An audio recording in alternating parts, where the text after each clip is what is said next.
Mirëmëngjes, mirëmëngjes. Mirëmëngjes nga unë dhe nga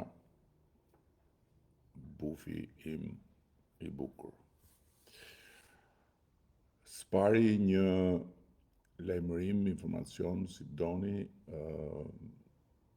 procedura për mbylljen e TikTokut ka përfunduar për telefonat smart dhe nga ana tjetër dua që të gjitha dinë se mënyra për t'ju shmangur bllokimit duke përdorur të ashtu quajturat VPN falas është shumë e rrezikshme, pasi dihet botërisht se përmes VPN-ve falas hakerat bëjnë namin në grabitjen e të dhënave të telefonit. Keni parasysh këtë gjë dhe duroni pa TikTok ca kohë deri kur të përfundojmë edhe programin e përbashkët me kompaninë TikTok, e cila së shpejti do të vijë në Shqipëri dhe do të paraqisë planin e rritjes së sigurisë për fëmijët dhe adoleshentët në mënyrë që të gjithë jemi të lumtur, edhe kompania, edhe prindrit, edhe fëmijët, edhe mësuesit, edhe ne. Në ndërkohë, po e nis me Lutfiun. Lutfiu më shkruan se PRZ për Zotin, domethënë me këto shkurtimet. Je njishi për Mexhelis, por personalisht jam I zhgënjyer. Sinqerisht më ngjallë shpresë në 2013 që mund bëje shtetin juridik, por më zhgënjeve. Tani Lutfi, ti e ke seriozisht, por nëse ka një betejë madhore të përditshme, më e vështira nga të tëra, se po mos ishte më e vështira do e kishim bërë tjerët më përpara. Që askush më përpara nuk e ka marrë përsipër, është pikërisht betejë për drejtësinë. Dhe nëse ka sot një moment në historinë tonë ku faktikisht barazia para ligjit po synohet jo me llafe, po me vepra, është ky moment. Dhe ky moment ka ardhur si rezultat I kësaj beteje. Sepse qysh prej 1912-s, kur Shqipëria u pavarësua nga Perandoria dhe krijoi shtetin e vet të pavarur dhe qeverinë e vet të parë, deri kur ne bëm reformën drejtësi, shpata e ndëshkimit që në një vend normal, në një vend me barazi para ligjit, është në dorën e zonjës drejtësi, ishte në këtë zyrë. E kishin trashëguar njëri pas tjetrit të gjithë të parët e kësaj pune, qofshin në mbretëri, qofshin në diktaturë, qofshin në demokraturë, dhe ajo shpat edhe në kohën e lirisë, pas rënies komunizmit, goditi me urdhër nga këtu, nga maja e piramidës, kryetarin e opozitës, Fatos Nano, I cili është dhe I burgosuri I fundit politik në historinë e Shqipërisë. Kështu që Lutfi, lufta për drejtësi dhe për shtet të drejtës nuk është një luftë e thjeshtë, është një luftë shumë e vështirë dhe nuk është një luftë e shkurtër, është një luftë e gjatë. Por ama kthesa është e dukshme, është e prekshme, është konkrete dhe është po ashtu e vlerësuar lart edhe nga Bashkimi Evropian, edhe nga familja e madhe të cilës ne duam t'i bashkohemi dhe me cilën nuk bashkohemi dot nëse nuk tregojmë se kemi barazi para ligjit. Kjo është bëma më e madhe dhe më historike e Partisë Socialiste të Shqipërisë, e forcës që qeveris vendin pikërisht prej 2013, siç e thua edhe ti, dhe që udhëhiqet nga unë me vendosmërinë më të madhe që drejtësia të bëjë drejtësi dhe që ky proces që ka filluar të mos kthehet mbrapa. Prandaj unë kam ngul Lutfi.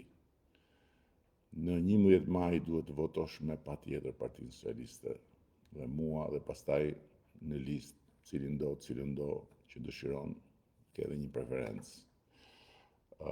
Duhet votosh me patjetër për arsyen qoftë të vetme që barazia para ligjit të mos vihet më në diskutim dhe që çfarë është nisur të mos përmbyset e të mos kthehemi prap aty ku ishim, në lullumin e një drejtësie pazargjish, e një drejtësie që vetëm drejtësi nuk ishte dhe vetëm drejtësi nuk bënte. Dhe pse do thuash ti, ne duke votuar për Partinë Socialiste do ta garantojmë të gjë. Pikërisht sepse duke votuar për Partinë Socialiste në 11 maj, edhe pa qenë socialist fare, po thjesht për ta përdorur Partinë Socialiste si një mjet për të arritur një qëllim shumë të madh, që është futja e Shqipërisë në Bashkimin Evropian, ne do futemi në Bashkimin Evropian. Çdo adresë tjetër nuk të çon në Bashkimin Evropian, të çon mbrapa. Ky është fakti i thjesht fare. Dhe këtë që po përpiqem të shpjegoj për ditë. Kuptove Lutfi. Kështu që mos u zhgënje, ki besim, shiko gotën gjysmë plot, mos shiko gotën gjysmë bosh. Unë e kuptoj që ka akoma gjëra që janë problem, dhe unë e kuptoj edhe që kjo drejtësia e re ka lajthiti dhe veta, por është krejt normale. Rëndësi ka që drejtimi është i duhur, që kthesa po ndodh dhe që vullneti është i plot, qoftë nga ana e institucionet të reja drejtësisë, qoftë nga ana jonë, në mbështetje të plot të tyre.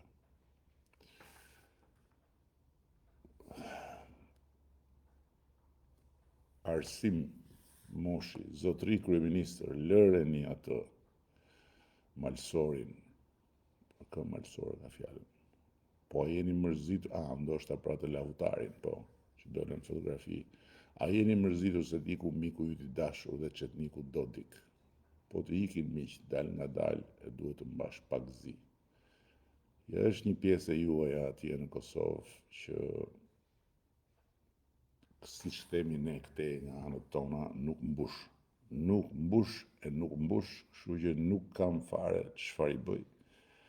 Dhe nuk jam fare i keqardhur, sepse është e kotë ti për të përpiqesh ti bindesh. Por është një pjesë që nuk është shumica. Edhe fatkeqësisht ekziston, por edhe fatmirësisht ekziston, se shqyqyr nuk mendojnë gjithë njësoj, liri, demokraci, çdo njeri ka mendimin e vet, po ti Arsim, se ke edhe emrin provokativ shumë, edhe quhesh Arsim, edhe flet si Parsim, duhet ta dish që e gjithë kjo historia e miqve të mi çetnik është një budallëk me brirë, edhe thjesht të bën ty dhe cilin do që mendon e komendon si ty shumë qesharak. Tove, Arsim, kisha shlesh dritë. Ti ja din këti populli, votat ja u more me autoblinda, unë me autoblinda votat kur, ka ndodhë kjo, mos më ngatron. Dhe tokën jeta e u marrë me dajak ta lumsha, tokën më ngatron, me siguri më ngatron. Veç Zoti inshallah të dhimbt e merret me ty, se tjetër kush s'ka qa të ba. Unë ke vënë një emër që s'kam as qa të tem, se ke vënë emrin Kish, Një sugjerim kam, shko tek prifti Rrëfeu, merr bekimet e tij, mundohu të pastrohesh, luti Zotit të ndriçoj rrugën, se pas ke hub krejt.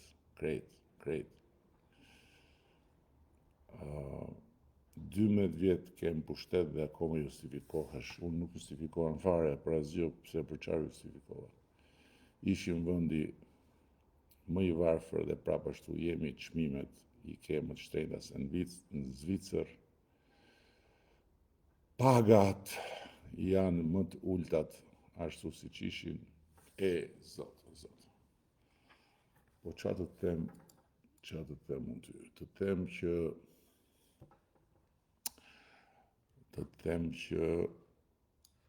kur ne morëm detyrën pagën mesatare në sektorin publik, pra në punë shteti, kishim 372 euro, edhe që sot, vitin 2024, e mbyllën me 1.000 euro pagën mesatare, Instati, referoju Instatit. Pra, kemi bërë një rritje shumë lartë, po të them që pagën mesatare të përgjithshme, pra atë të kombinuar në sektor publik, sektor privat, e kishim 322 dhe kemi sot 830 euro. 830 euro është paga mesatare sot në Shqipëri e përgjithshme. Ajo në sektorin publik është 1.000 euro, si që e ka njësoj. Po paga minimale e kishim 157 euro, e kemi 400 euro dhe në vendim, si që kam thënë dhe më parë, në qershor do të bëjmë 500 euro duke që do të hyjë në efekt nga janari 2026, pagën minimale, 500 euro. Ndërkohë që shumica e kompanive, shumica e bizneseve e kanë shumë të lartë pagën minimale sot. Çfarë të them? Kush nuk do të dëgjoj, nuk dëgjon, është më shurt se sa ai që realisht ka probleme me dëgjimin. Kush nuk do të shikoj është më i verbër se sa ai që ka probleme me shikimin. Dihet kjo. Mentori, po pse në prag të votimeve bajni punë, po harroni se fitoni noc rrokun do merrni. Mirë më mentor, dakord. Do ta shohim në 11 maj se çfarë do të vendos populli në fund të vendos. Kam frikë se do shgënjehesh se po bën tifozi, ndërkohë që duhet bësh njeriu i interesuar për të marrë atë që takon nga 11 maj. Dhe ajo që takon nga 11 maj është të investosh për pasaportën europiane të Shqipërisë dhe ta marrësh atë pasaportë, mendoj unë. Tifozlikun ke kohë ta bësh, po atë pasaportën merre, mos e lër. I dashur mentor. Dhe atë pasaportë ta jep vetëm ky që po të flet bashkë me atë partinë që është aty te kutia numër 5. 5. Nëse Shkodra ka turizëm, e ka nga natyra dhe jo nga bashkia. Po mirë, natyrën e kishte Shkodra përpara se sa të ndronte drejtim bashkia, apo nuk e kishte? Liçenin e kishte Shkodra, apo nuk e kishte? Po bunën e kishte, apo nuk e kishte? Po kalan e kishte, apo nuk e kishte? Çfarë nuk kishte Shkodra nga natyra që i ka sot? Të gjitha i kishte. Po pse numri i turistëve është rrit në mënyrë të jashtëzakonshme, pikërisht qysh se Benet Beci mori drejtimin e bashkisë Shkodër? Si e shpjegon ti këtë? Apo me që e fitum në Shkodrën edhe natyra filloi të buzëqesh? Ka mundësi. Po çfarë është kjo mohabet? Për të gjitha ndryshimet e jashtëzakonshme që kemi sjell, i ka sjell koha, i ka sjell natyra, Po mirë, po pse nuk e pranoni një gjë shumë thjeshtë, që kur Shkodrën e kishte partia jote, se dukesh qartë se ke edhe në profil qartë Vulën, Shkodra ishte katastrofë. Po unë di në Shkodër jam Lemeris, vajta të shoh kantierin e shkollës Ndre Mjeda në mes qytetit, shkolla Ndre Mjeda, me një trup mësuesish e nxënësish që është shumë e mirë. Janë nxënës që fitojnë konkurse ndërkombëtare, fitojnë konkurse kombëtare, po ishte pabesueshme që ajo shkollë ekziston akoma në Shqipëri në mes të qytetit, ishte pabesueshme, nuk kanë qytete të tjera shkollë si ajo. Ishte e mbaruar komplet, si kanë ndejt aty njerëzit, si kanë ndejt aty fëmijët, si. Edhe më tregon mu e bëri natyra, e solli koha. Jo, nuk e solli koha. Nuk e solli koha ndryshimin Shkodër, e solli Benet Beci në Partinë Socialiste. Fute mirë në kokë këtë gjë. Ti e di, po bën sikur se di. Se kështu ta do partia. Lëre më atë parti, lëre. Lëre atë parti, se ajo parti të bën edhe qesharak. E kupton? Shife se çfarë të detyron të flasësh. Të detyron të flasësh marrina. Ram pas ke lindur me këmish, të gjithë spionët, tradhtarët, gënjeshtarët, i ke kundërshtar, ecë përpara. Tajar Osmanaj. Emër Tajar. Këmisha është si t'ja presësh vetes. Bravo, bravo, gjumë popullin këtë muaj që ka ngel para zgjedhjeve, se ne harrojmë hallet kur afron fushata, barkun plot, mirëqenia lart fare, se di po si na duken politikanët. Sa të vështirë, mo burr, që ndrojnë i popullit pas gjithë mandatin, po ti kur më ke parë mua që në 12 vjet nuk i kam qëndruar popullit mbrapa, kur? Po ja ku i ke, se e ke këtu e ke, këtu ku më shef, e ke gjithë historikun e qëndrimit tim me popullin para mbrapa. Hape, shife. Asgjë ndryshe nuk po bëj unë tashti që është fushat. Asnjë gjë. Zero. Asgjë ndryshe. Fare. Të njëjtën gjë çdo ditë, çdo javë, çdo muaj, po pse flisnim kështu? Ç'është kjo më bë? Ulet çmimin për metër katror në Tiranë. Po si e ulun çmimin për metër katror në Tiranë, ku çmimi për metër katror në Tiranë, në gjithë botën e lirë, është çmim tregu, më zotni. Si e ulun çmimin. Ndërkohë që po, ne kemi e disa shtëpi, sa apartamente kemi ndërtu nga e para, kemi rindërtu apo kemi rigjeneru.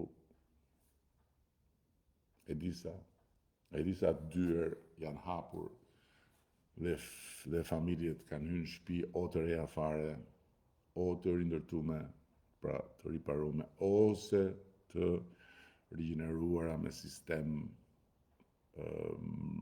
sistem kursimi energjetik e tjerë disa. 35.000, e beson do të ti? 35.000 dyer janë hapur. 35.000 çelësa janë rrotullu, por të hyjë në një shtëpi ku me shpenzimet e shtetit kanë përfituar familjet. Dhe kemi një program për 50.000 dyer deri në 2030, që ta dish. Përsëri, krejt të reja, të riparuara apo të rigjeneruara me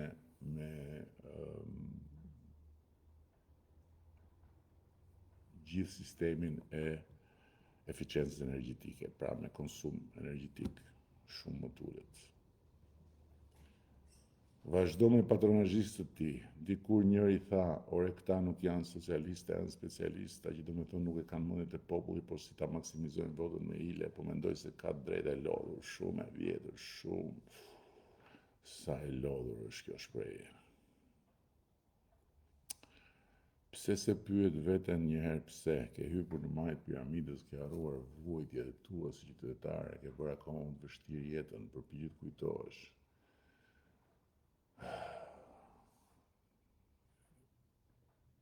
Unë zgjuar jam para teje dhe mbas teje, që ta dish, se kështu ma do puna. Tani unë nuk di që të them, unë di faktet dhe unë di ku është Shqipëria sot, edhe ku e shofin të tjerët Shqipërinë sot. Ata që nuk duan, s'kam për ta parë. Kush nuk do të shofi e përsëris është më i verbër se ai që ka probleme me shikimin. Kush nuk do të dëgjoj është më i shurdhët se ai që ka probleme me dëgjimin.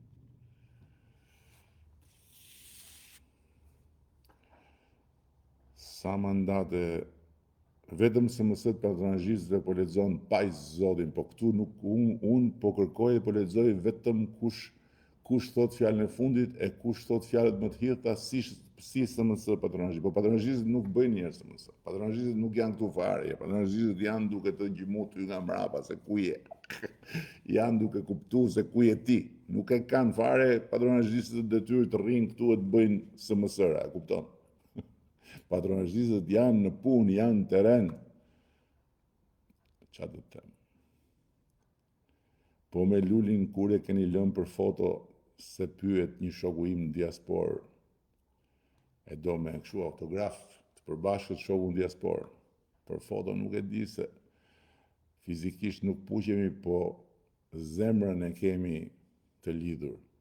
Jemi të lidhur me zemrën, kurse kështu fizikisht nuk puqemi me njëri tjetër. Po vetëm se nuk jemi larg syve, larg zemrës.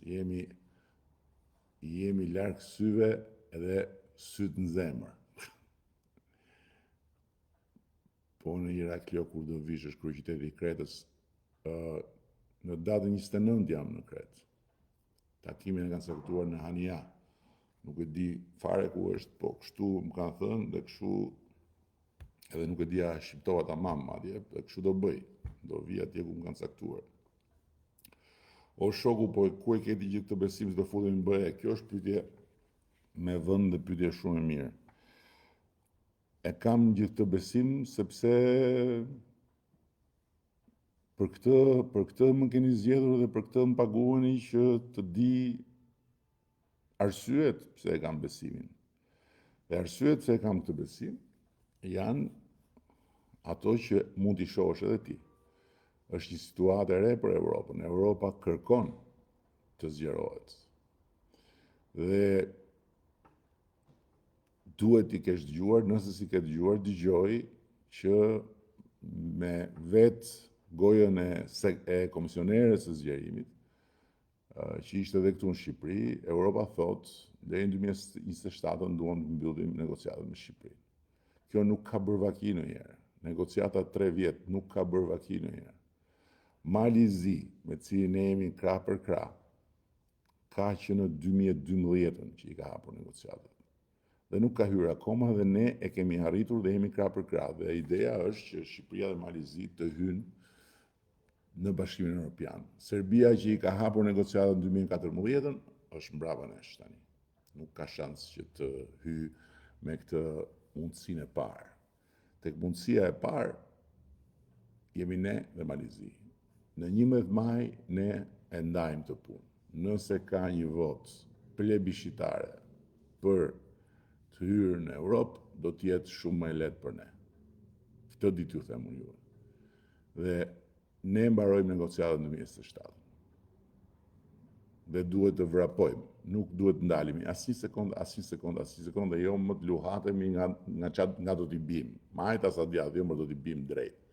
Dhe prandaj je i majt, je i djathtë, bjeri drejt, shko drejt, te fleta votimit e ke drejt, mund mes e ke numrin 5, Partinë Socialiste, Edi Rama dhe gjithë kandidatët atje, vëre shënimin te numri 5, vëre dhe një shënim te cila do nga kandidatët, ose nëse s'do asnjë puna jote, por ama tek 5-a, vërë shënimin dhe jemi në rregull.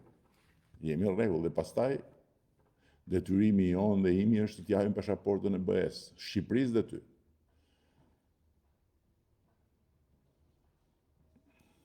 Pse nuk e ngre rrogën mesatare? Për 12 vjet asgjë nuk e bë për popullin. Shqip Greqinë e mëso. Unë të shoh Greqinë të mësoj për 12 vjet asgjë, po ja thash më përpara. Paga mesatare. Në sektori publik ka qenë 372 euro kur ka marrë detyrë. Sot është 1000 euro në sektori publik. Në sektorin e përgjithshme, bashkimi i privates me publiken, ka qenë 322 euro, sot është 830 euro. Si nuk është ngrit? Është ngrit që të shkeme atë punë. Si nuk është ngrit? 2 fishe gjys, si nuk që ka ngrit? Qa ti shoh Greqisë? Nuk e shoh fare Greqinë unë, përkundrazi, Greqinë shive ti edhe kupto që Greqia ka një avantazh ndaj nesh, siç kanë gjithë vendet e Bashkimit Evropian, që ka një buxhet ekstra. Prandaj duhet futemi në BE. Prandaj duhen lënë pralla dhe duhet futur në BE, që të kemi dhe ne një buxhet ekstra.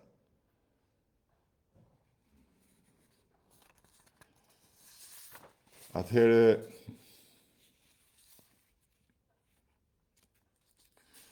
në 12 vjet në pushtet s'keni bërë një tren. Ne nuk bëjmë trena. Ne bëjmë hekurudha. Dhe hekurudha Tiranë-Durrës është drejt përfundimit, ndërkohë që janë një sër projekte tjera që janë pjesë e mandatit 4, sepse gjërat bëhen me radhë. Ne nuk kishim, o zotri, a ju kujtohet si ka qenë rruga nga aeroporti në Tiranë, apo e keni harruar? Ore nga aeroporti në Tiranë, a e mbani mend si ka qenë rruga nga aeroporti në Tiranë? Ne nuk kishim rrugë për të shkuar në aeroport. Çfarë më diskutoni tani? Hekurudha. Ne s'kishim rrugë të shkojmë në aeroport. Ne kishim buxhetin grop. Kompanit ishin rrinin me i këmbë si gjysma gjela, sepse nuk i kishte paguar më qeveria për kontrata. 100 miliona euro borxhe. Çfarë po më thu tani nuk bëti tren? Ne hekurudhat i kemi nisur. Edhe do t'i bëjmë, sepse kemi marrë edhe financime nga Europa, nga bankat europiane për këtë punë. Por duhet futemi në Bashkimin Evropian, zotri. Duhet futemi në Bashkimin Evropian që të kemi një buxhet ekstra. 1 miliard e ca kemi marrë ne nga BE-ja mbështetje në këto vite, 90% kredi. Nëse futemi në BE kemi 1 miliard çdo vit dhe është 90% grant, jo kredi. Pra, granti është para që janë për ty dhe nuk ke asnjë borxh që t'i kthesh. Kuptove? Çfarë të mbështesin? Llumin që i shkaktohet Shqipërisë në 12 vjet apo turizmin cop-cop? Ju duhet ikni të mos ktheheni për 50 vjet. Po, më falë, po, ti ku jeton? Se dakord, ku jeton? Domethënë llumi shkaktohet Shqipërisë të 12 vjet. Para 12 vjetësh Shqipëria ishte e kulluar. Turizmi cop-cop këto 12 vjet, por para nuk e di. Kjo është. Kush nuk do të shikoj, është më i verbër se ai që ka probleme me shikimin. Kush nuk do të dëgjoj, është më i shurdhët se ai që ka probleme me dëgjimin. Kjo është.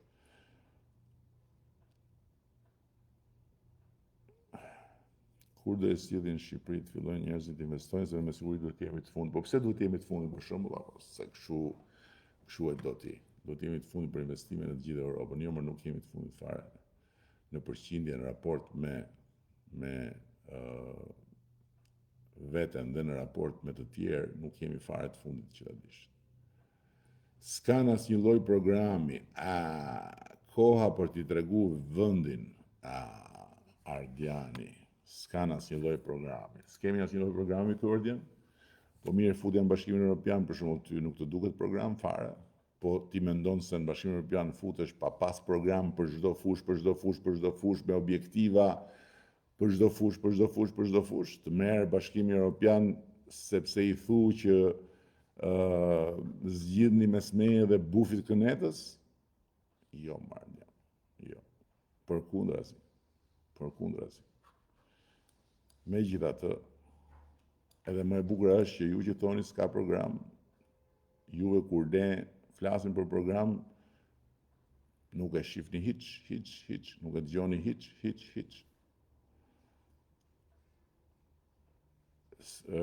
Si do ri më këmbë një ekonomi shqiptare që po shkon poshtë e më poshtë. Po, Tani, unë mendoj që nëse ekonomia shqiptare do ishte duke shku poshtë e më poshtë, rrogat nuk do shkonin lart e më lart, punësimi nuk do shkonte lart e më lart, vlerësimet e institucioneve ndërkombëtare nuk do shkonin lart e më lart, Bashkimi Evropian nuk do të na i rriste shanset lart e më lart për të hyrë në Europë, mendoj unë. Por, natyrisht, ti mendon ndryshe sepse i përket një kampi tjetër, siç edhe e thu shumë qartë në mesazhin tënd, një kampi ku jetohet mes kënetës edhe ku praktikisht fjalë e vërtet merret aroma edhe mendja pa mendje e kënetës. Ky është problemi. Okej. Besoj që jemi në kohë. Besoj që jemi në kohë dhe shpresoj shumë që të jemi kuptuar në ato pika që thash, por përsëris dhe një herë TikToku në smartphone është mbyllur. E kam informacion dhe e kam edhe si këshill, sugjerim për gjithë ata që do të dëgjojnë fjalën VPN falas, mos i hyni asaj rrugës sepse VPN falas janë hapja e shtegut për të humbur të dhënat që keni në telefon, sepse hakerat janë aty gati t'ja u glëbrojnë të dhënat e telefonit. Dhe i them të gjithë prindërve, kujdes me telefonat, sepse nëse fëmijët ju fusin VPN në telefon, ju morën qafë. Kujdes me telefonat, TikToku me VPN është hapja e rrugës për hakerim. Okej? Falas dhe pastaj është një dardhë që e ka bishtin mbrapa shumë të madh, shumë të gjatë. Faleminderit. Numrin 5 edhe mirë se të shihemi.